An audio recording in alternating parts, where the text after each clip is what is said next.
আমি কেমন মোমো বানাই দেখাচ্ছি।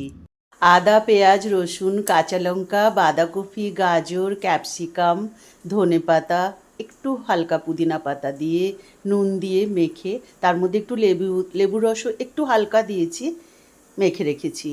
এইবারে ময়দাটাকে ময়ান দিয়ে ভালো করে মাখিয়ে নিয়েছি। তারপর সেগুলোকে লেচি কেটে নিলাম। লেচি কাটার পরে এই যে দেখছেন একটা গুজিয়ার ছাঁচ, যাতে আমরা গুজিয়া বানাই, সেইটাকে আমি ইউজ করব মোমো বানানোর জন্য। এই লেচিগুলোকে এবারে খুব একদম পাতলা করে এগুলোকে বেলে নেবো। বেলে নিয়ে এই গুজিয়ার ছাঁচের মধ্যে দিয়ে আমি মোমোটা কেমন করে বানাচ্ছি সেটা দেখো। এইভাবে মোমো বানালে এত টেস্টি মোমো হয়।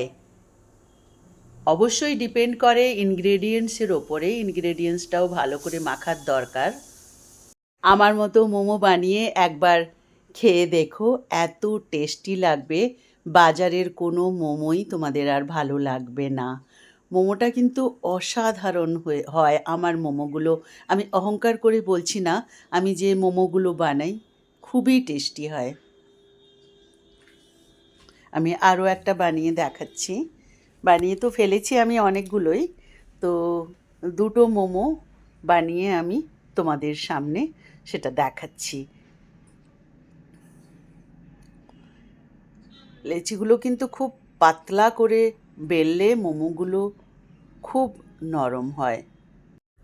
পুরটা আমি একটু বেশি দিই, যাতে ময়দাটার টেস্ট না আসে, সবজিগুলো আমরা বেশি খেতে পারি।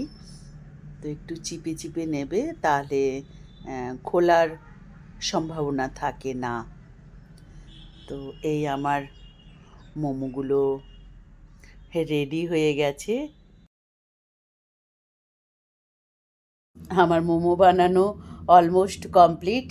এইগুলো এবারে আমি স্টিমে সেদ্ধ করব।